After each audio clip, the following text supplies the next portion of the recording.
Welcome to Todd Talks, where I help you design your best life. Not the life I designed for you, but the life you desire. Today, I have a special treat. Joy Weston is here with me. She is the first female trainer of the Philadelphia Flyers. Woo! She was on NBC 10 in Philadelphia. She was their fitness expert, and she created the Philly Street line dance to help combat the fattest city label that Philadelphia had for many years. Now, she's a podcaster, a keynote speaker, and an author, three-time author.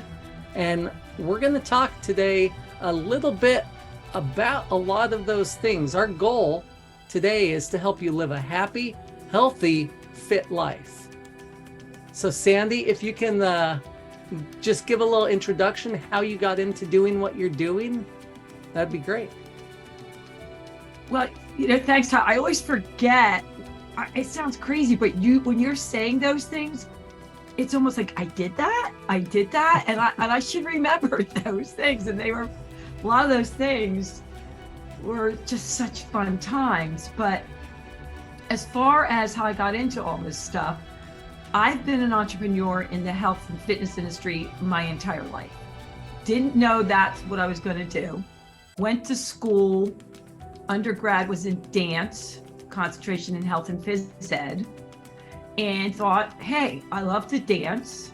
I'm going to be either on Broadway, which I wasn't good enough to be on Broadway, I found out. So, okay, I'll open a dance studio or teach dance. But as life took its turn, I fell into the training business because where I was teaching my dance fitness classes, there were a lot of who's who in my classes, and they would say to me, hey, can you come train me in my home? And I'm like, okay, you want me to, but that sounds great. And back then it was like 1985. It was like, there weren't trainers in my area. It was like you were a dog trainer. So I kind of cornered the market. And because I always did, whatever I did, I went all out and made sure I gave it my best, people wanted to help me. They wanted to invest in me. So one thing led to another. Next thing I know, I'm owning a training business, which led into a health club, which led into another one, which led into another. It was the most beautiful life, but not one that I had planned. It never is. Never is. We were talking before the show started about how, you know, I've lived like 3 different lifetimes and have stories. I'm sure you have lots of stories from a life that you did not plan. Yeah. Well, here's the deal. It wasn't until, let's say, 4 years ago. Yeah, it's 4 years ago where I was writing my first book. It took me 6 years. And it was the day before the deadline, and I'll never forget it because we were having a Christmas party at our house with like over 100 people. And my agent called and she's like, yeah, the publisher said we're 70,000 words short. I go, excuse me? What do you mean? She's like, I know, I missed it in the contract. In order for you to get the deal, it has to be a certain amount of words. I go, but it's a guidebook. It's not a novel. Like, this is not, I worked forever to cut it down. You know what I mean? It's a guidebook to get people to journal. She's like, I don't know what you want me to do. So what I realized, it was time for me to just, in a fun, lighthearted way, to tell a little bit about my journey. And I had no idea it was going to make such a huge impact, but it did. People had assumed, because of my personality and my success and owning clubs, that I came from a very well adjusted family with money who were very happy and pippy skippy. And that was not the truth. And when I put little bits just in the front of why I believe the way I believe, because I've lived my whole life like this, it was a shocker, but yet people then said to me, it gave them even more reason to believe there's something to my method. And It's just that I grew up in the projects, which is, fine. It wasn't that bad. I had my peeps, but my mother spent at least 50% of her life in mental institutions. So, Okay.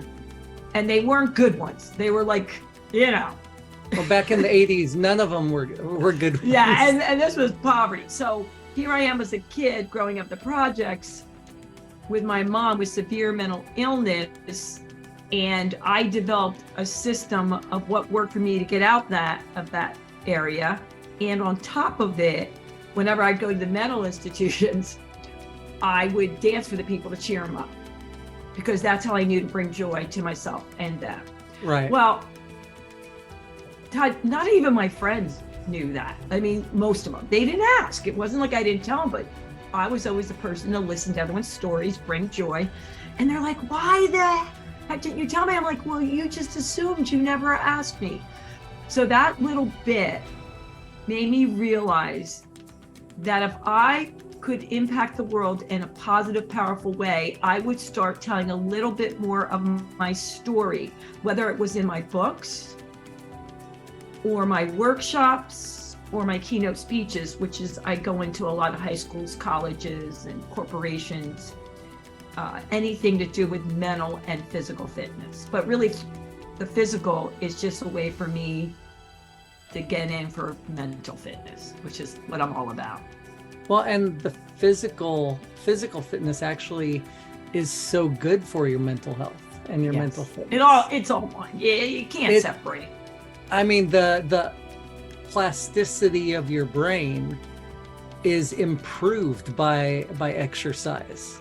Absolutely. And thank God I believed it my entire life, but then there was like science. And I was like, see, I told you so. They're hooking people up to electrodes, and now we're like, yeah, the brain is actually changing, and these centers light up when you work out, or you're happy, or you're laughing. So a lot of things I innately knew since almost birth, I was actually, able to show people who need to have the science of it. They need the proof of it, which was cool. I love the science aspect of it. While I'm not a scientist and I don't delve into a lot of the science, I just enjoy the science aspect of knowing, when they always said that you replace every cell in your body every 3 months. But they always used to say, but your brain, once you have the linkages, they're set, they never change. Yep. And you can't teach an old dog new tricks.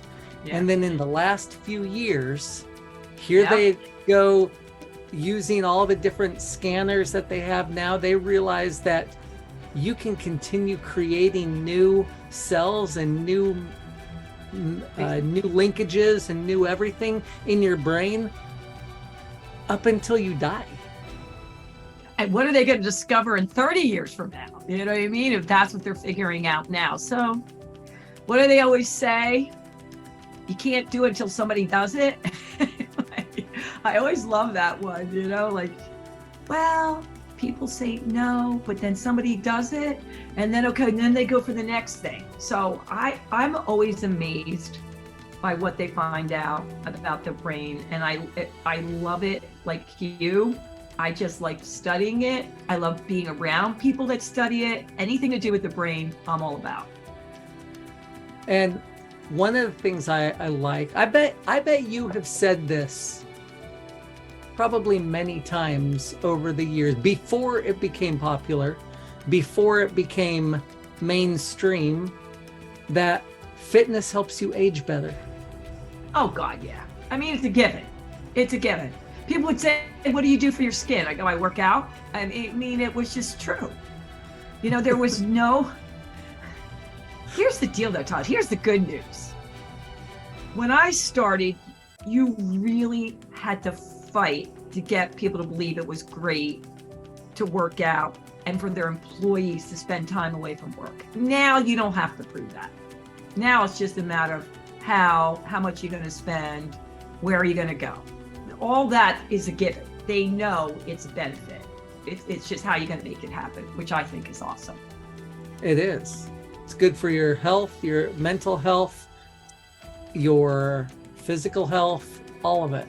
There's no downside. And if you see even people in the middle of the most severe anxiety attack, just get up and start moving and dancing around, even for a minute, you can calm down.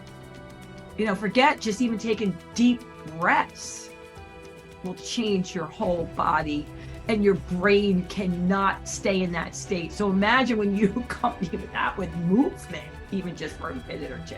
It's crazy how easy it is to shift your brain. It doesn't have to be complicated. Not that you don't want to work out longer for different reasons, but you don't need that much to change how you're feeling.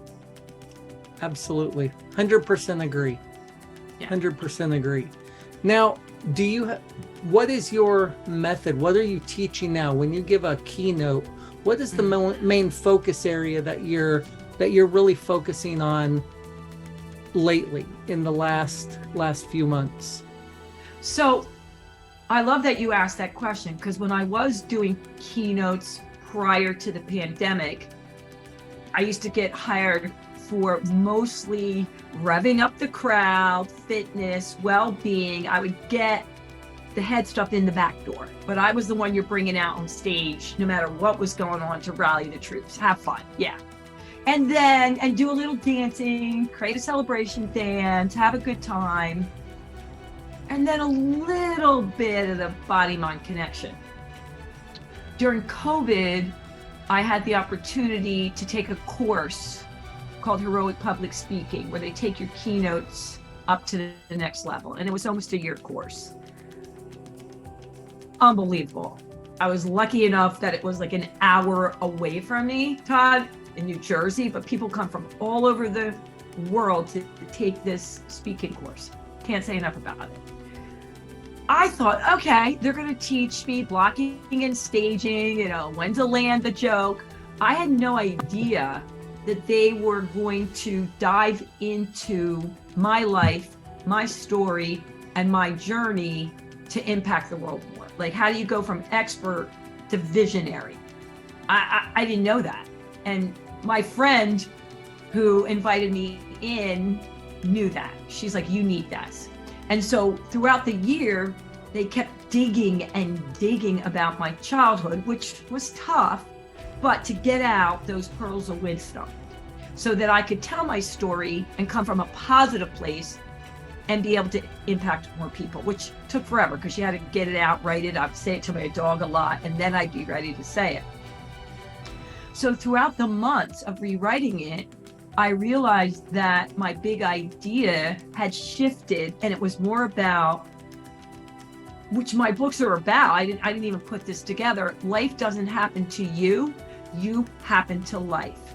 And it's it's all about the things that you can do every day that I built my whole entire life on, which I know it sounds crazy stuff, but I wasn't putting two and two together.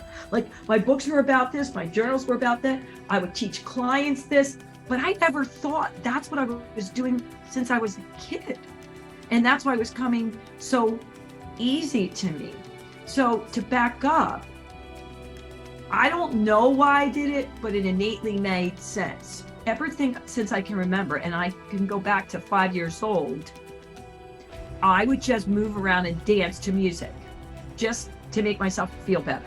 I would just jam, and it would drown out what was going on around me in my home. And also it would help me get to where I wanted to go, like to dream big. And so as a little kid, the dreams were different than they were as I got older. And then every single day, and I remember this from the time I was 9, I would focus in on one word. I'd pick a different word, whatever it was: joy, peace, love, power, fun. And I would tell myself, if I could just focus in on that one word, joy, love, what makes me feel that way? And then I'd think, oh, I really feel joyful when, and then I would dance, and then I would really envision where I wanted to go. So it was always movement, which for me was dance, and words, and then laughter. I was always making light of everything. I get in trouble with that in meetings. I did too. I was always the kids clap, clap. But movement, words, and laughter. So years later, my friends say, you know, what the letters stand for, it's my wonderful life system. So they joke around like Sandy's wonderful life, my wonderful life system. But I didn't realize, I know it sounds crazy, that when I was writing these books and journals and studying people, that I was doing the same thing since a kid. I wasn't. And when you were talking about, you know, the science of it and I wanted proof, I took over a year of studying people, Todd, that I felt exuded pure joy. It didn't matter what walk of life they were from. Athletes, non-athletes, moms, dads, CEOs, CFOs. And I was lucky enough to have them at my gym, and then I would bribe them and say, I'll give you a free free membership or train you if I could interview a few hours. Because I wanted to see if there was something like that they had in common, a secret sauce. Could I transfer this to others? So I took it for a year. I couldn't see anything. And then after a year, I realized that they all, no matter what, it was all different times, had something they did in the morning before they headed out into the world that prepared them for the day. And some of them was a few minutes, some of them was an hour. And it was all over. It was dancing and singing. It was baking muffins. It was walking, petting their dog, writing. It didn't matter. But they all did something that they felt would put them in that headspace so that life didn't knock them around. And they didn't label it that way, but I'm like, oh my God, they all do something that gets them to start their day so that they're not just totally affected by life. So then I took another year and met with what I call the powers to be, which were positive psychologists, neuroscientists, exercise physiologists, gurus, you name it, sports psychologists. And I met with them to see if we could come up with a journal or a guidebook so that this would help people who didn't already have that pattern. Right. And then I took another year and I made it that it would only take 5 minutes a day. And I picked 100 people from the gym. I said, pick one area of your life. You only have to do it for 30 days. And it failed. One person did it after a year.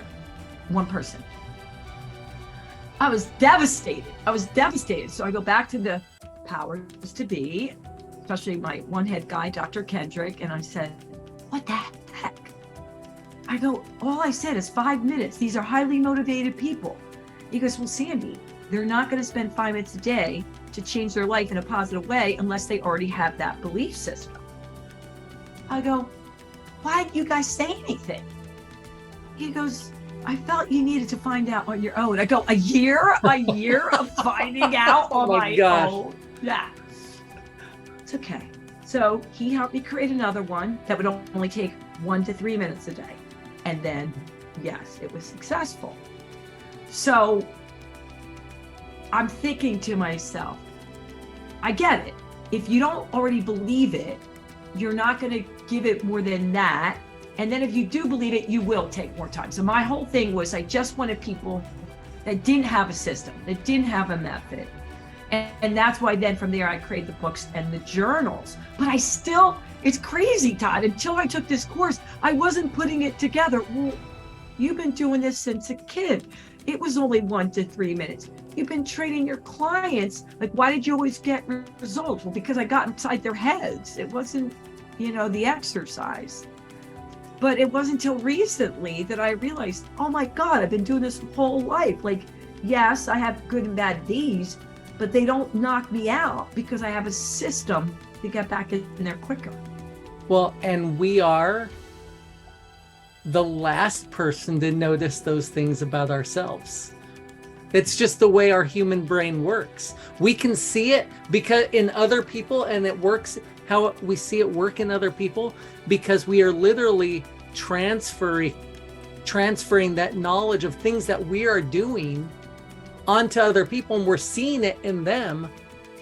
And the reason we're recognizing it in them is because we're doing it. Crazy. I know. Like my friend sitting there the other day, she's like, how did you not see this?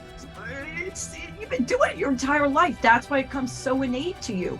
In the most drastic situation, that's how you got out. I mean, I didn't know that's what I was doing. It just, these things work for me. You know, Right. movement, words, and laughter were working. And that's all. It wasn't long. And she's like, that's why that pattern works. I'm like, I don't know. At least I'm getting it now. That reminds me of when I was with a group, you know, because I flew the C-130, and so we traveled as a crew all the time to a lot of different places. And we went to when we were in Colorado Springs for a layover one night, we went to the dance club, and we had a great time dancing.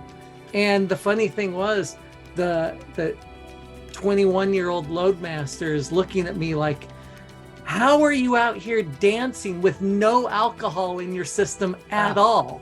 Yeah. I'm like, because it makes me happy. Yes, exactly. I'm with you. If I drink, I actually dance first time. Yeah, I gotta go soon.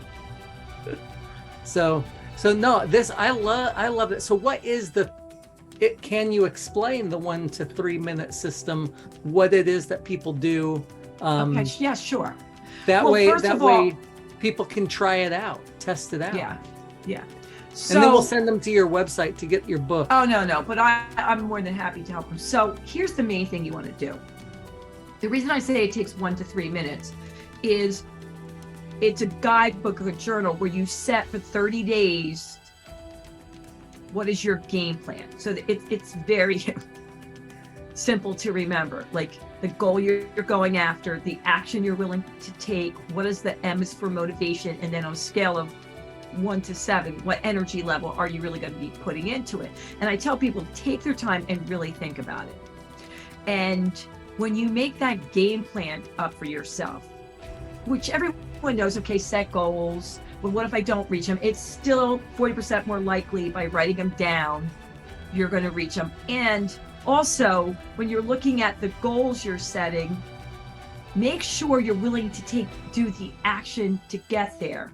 And I always tell people, I'd rather you go and shoot on, oh, that's going to be so easy for me to do every day, then I may not reach it. Just a slight stretch, because your brain likes to see success. So Absolutely. From owning a gym, I can tell you, people say, okay, I'm not doing anything, then I go to an hour a day, and it just doesn't work. So if you haven't done anything, I say do 5 minutes and just move for 5 minutes. If you do more, great. So it's really taking the time beforehand to go, okay, what is my game plan for just one area of my life? The other areas, I promise you, will come along. So there's 3 main areas you have of your life. You have body health. You have career, money, and you have love, relationships. There's different parts of it, but if you think about it, body health, money, career, or love, relationship. Pick one area that I call it your sticky wicket that's not going so well for you. Maybe it's yucky, or maybe you just want to up level. So I tell people, if every area of your life is going pretty smoothly, then just go to the next level. If you tell me all areas suck right now, okay, I get it. But in order to see results, you want to just pick one area. The rest will come along. So when you're making up that game plan of what you want to accomplish, it's just specifically for that one area. Then you take time, which is called Scribble Scrabble, and you just write down what you would like to see happen in that area of your life. And don't, like you said, organic, don't think about it. Just keep writing. And then when you're done and you look at it, the next one I called is the brain drain. I want you to tell me all the reasons you don't have that now. Because if you believed it and you thought it was really possible, it would be here. So this is where you just go, well, it's too late. That's for other people. I've tried too many times before. I'm too old. Look at all the other people. I don't have as many followers on social media. Whatever it is, you get it out. The negative devil that's sitting on your shoulder, yelling in your ear. be honest and really, I said, be down and dirty. No one else has to see it because they're in there. You know they're in there, and we all have them. I don't care how high you achieve, and it's always going to be one area, that you have. And then you put a big X through it. Now, this is just what you're doing to, I call it, your prep work. From that, you will come up with, okay, for the next 30 days, this is what I'm going after in this area of my life. And you create what is your power statement. It's a short little thing. So you've done your homework, you've done your game plan, you've done your scribble scrabble to get what you really want. And don't tell too many people because you don't want naysayers. And then you do your brain drain. What is a little saying, I know they call them affirmations, I call them power statements, that you could say that would really put a smile on your face when you thought about that area. The easiest one is, let's just say everything in your life is going well, but you just can't meet that right person. All right, it happens to the best of us. So you just say, oh, wouldn't it be great to have someone to share my life with? Now you can't say, well, I don't believe it, because some people write statements, they go, oh, I don't really believe it, but that you can believe. Or, oh, I would love to fit in my clothing or feel great when I walk out the door.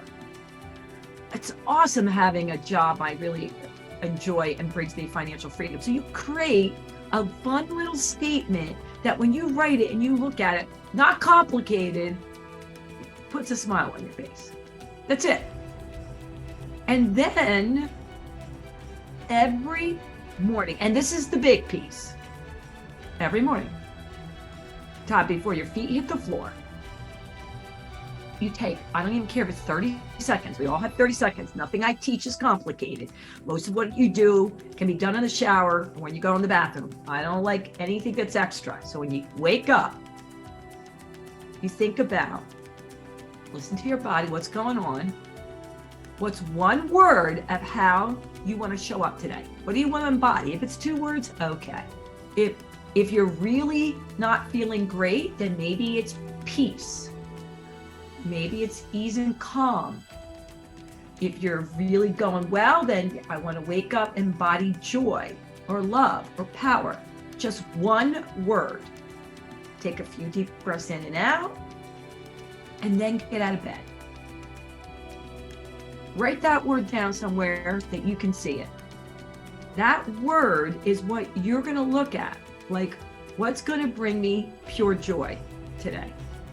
And you're looking at also what you said you want to achieve. What's going to bring me pure joy? Before I write that email, before I go on that podcast, before I have that meeting, am I coming from pure joy? Or if your words ease and flow, peace or calm, just one word. And then you just check in every hour. Like, how am I feeling? Am I really feeling joyful? Am I really feeling peaceful? Whatever word you picked. What could I do right now to get me closer to that? What do I need right now?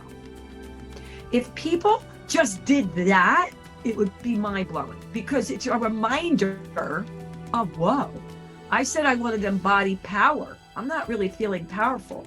What could I do? It's as simple as, like I said, I do dance resets every hour. It might be standing outside and breathing. It might be petting your cat, your dog, twirling, in the sun.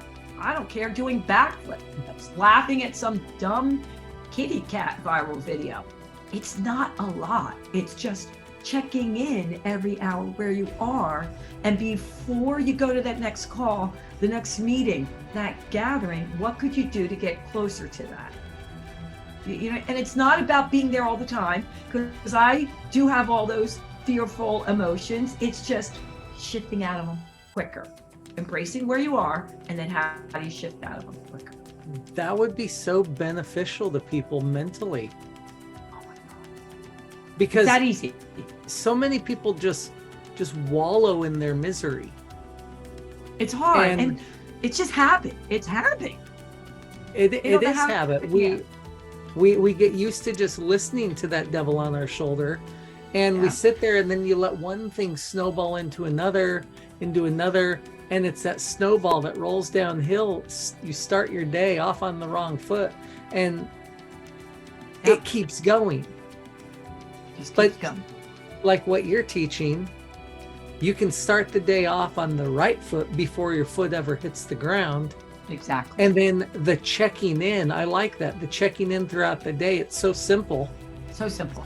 It's not That- complicated. If we did it, it seems so easy that people don't do it. Does that make sense? Like if I'm in pain and I'm suffering, it must work. Or if I have to read hours and hours of books and go to hours of seminars, but everything I teach is so simple, but it's the consistency, Todd, of doing a little bit every day to train believe your me, brain.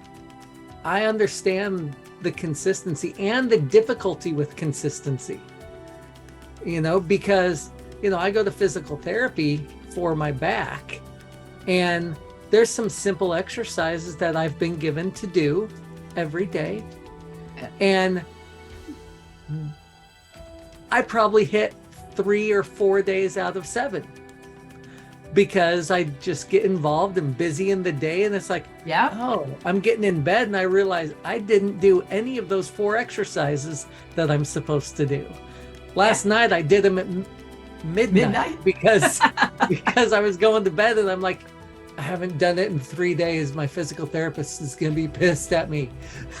So I did my exercises. You say you did it. Yeah. But the same thing happens with the consistency. We have to retrain our brain to be consistent. Yeah. We're Just reset consistent it. in some areas. So I think the easiest is kind of goes along with what you said. The easiest way to be consistent is to make it simple and to tie it to something that we're already doing. So when we wake up in the morning, before we get up, pause and think of a word. That's it. It's Take a step back. Just I call it take a beat. Just take a beat. And then when people say, well, I don't have time, I go, you do shower, you do brush your teeth, you do go to the bathroom, do a check-in. Like, none of it is extra. Now, you might, once you develop the habit, want to do extra.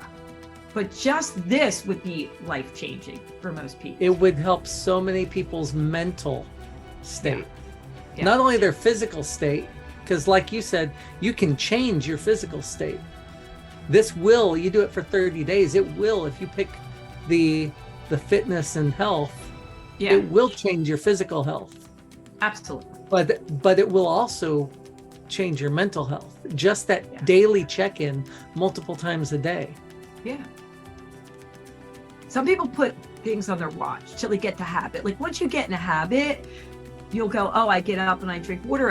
Everyone has their little thing. Some people put a little thing on their watch or whatever, just to remind them, because if it's a new to you, you could so easily, like you said, get out of it. For me, I make appointments and I allow myself to get up and do that dance reset in between. It'd be very rare that I wouldn't do it, because for what I do for a living, my energy has to be like, woof.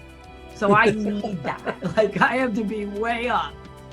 And it works for me. And when I don't do it, I can see a difference. Well, that is awesome. So I highly recommend to everybody that's listening to this to find that little something and to follow this plan. It's so simple. Just 1 to 3 minutes. That's it. That's awesome. Thank you for sharing that. You're welcome. It was fun. I had a good time. Well, thank you very much. Thank you for being willing to come on. How can people reach you if they want to learn more, if they want to see about, I know you have a website. Yeah. And Everything is Sandy Joy Weston, Weston. So my website, sandyjoyweston.com, and I'm on all social media posts as Sandy Joy Weston. They can find me everywhere. perfect. I will make sure that the links are down here below in the show notes. And thank you so much for being on. I hope that you have a great day and that you continue dancing through life, because I'm a dancer at heart. Did ballroom in college. for one semester, 1 year. I was on the ballroom dance team, second string, but I had fun. It was just fun. We had a good time. But I've always enjoyed dancing, and it brings a smile to your face. I don't care how you dance, it brings a smile to your face. Absolutely. Absolutely. So thank you so much for being on. This has been Todd Talks. If you liked what you heard, go to sandyjoyweston.com. Go do a little dance, pick up a morning routine, 1 to 3 minutes of your day. If you really like, share this with a friend. It helps us out. It helps your friends out. That's all I can ask for. So this has been Todd Talks. Todd Talks are available on Apple, Spotify, everywhere you listen to podcasts. And as always, have a blessed day.